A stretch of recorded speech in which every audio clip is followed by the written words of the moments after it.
Wendy, ang pinakamagaling na server dito sa Boteo. Tama ba pronunciation ko? Yes, ma'am. Quality, ma'am. Oo, dito sa Antipolo. Bagong bukas to at siya ang pinaka-excellent service dito actually. Personalized ba tipping niyo, Wendy? Ma'am? Or pwede rin, it's my choice.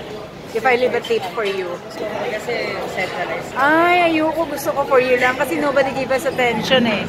Sige, thank you, Wendy ah. Thank you so much, ma'am. Okay, ito. First time naming mag-try itong ang hirap i-pronounce ng kanyang pangalan. Boteo. Dito sa Antipolo.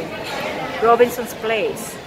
So, we're going to try, ito yung kanilang medyo massive size, yung kanilang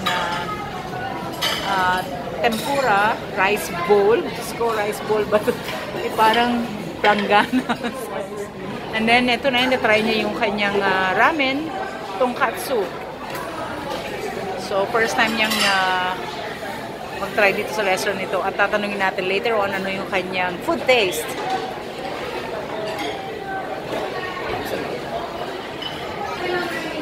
Napaka-flavorful ng kanilang tempura sauce. Tinikman ko yung kanyang, actually yung bowl ng tempura is vegetable tempura and prawn. So, 3 pieces ng prawn and then 2 pieces ng okra. Actually, okra siya. Deep fried. Napakasarap, napaka-crunchy at napaka-fresh ng lasa. Yung rice is Japanese rice sauce. Very sticky siya. Pero malinamnam siya. And then it comes with some salad on the side. Lettuce, tomato, and cucumber. May dressing ba, anak?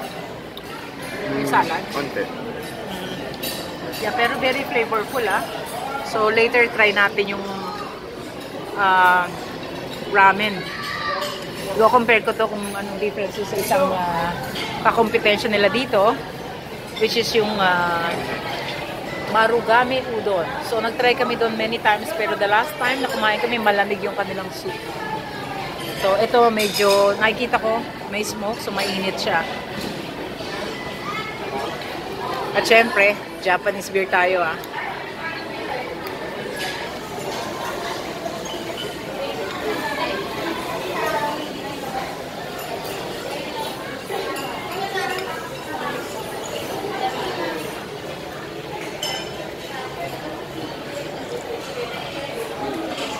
Sarap.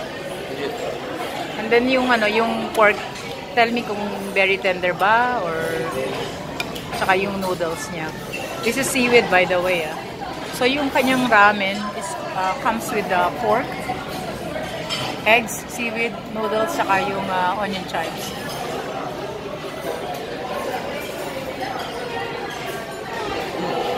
Sarap.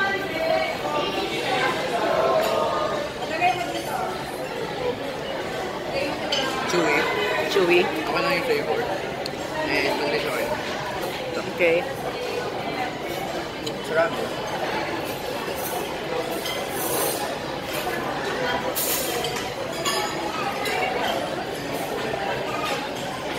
As you can see, napakainit ng soup niya. Doon sa Marugame, nakaka-disappoint. As in, cold as ice yung kanilang soup. Ito, very hot talaga. Sarap. Firm. Firm, but easy to chew. Oo. Yung flavor niya masarap na may flavor din siya.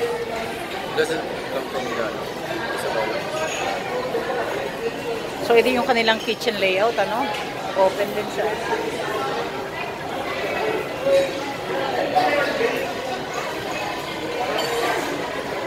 At napakalaki ng kanilang outlet dito sa Antipolo, sa Robinson's Place. The only issue here is medyo matagal ang service nila, no? Matagal ang server yung lalapit para mag-take ng order. Yun lang ang issue dito.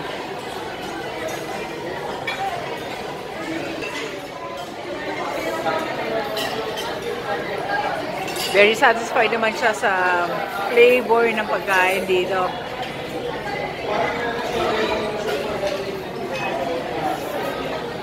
Yung noodles nga lang masyadong masyadong chewy, pero I would say itong sauce nila ng tempura is so good. Just perfect. Hindi siya matamis, hindi siya maalat. Lahat ng flavors na titikman ko. Napakasarap. So, food, very satisfied. The only thing that they have to improve yung sa service nila. Very, very slow. Tsaka walang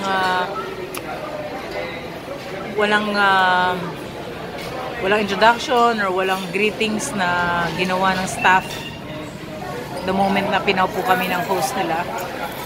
Anyway, things happen.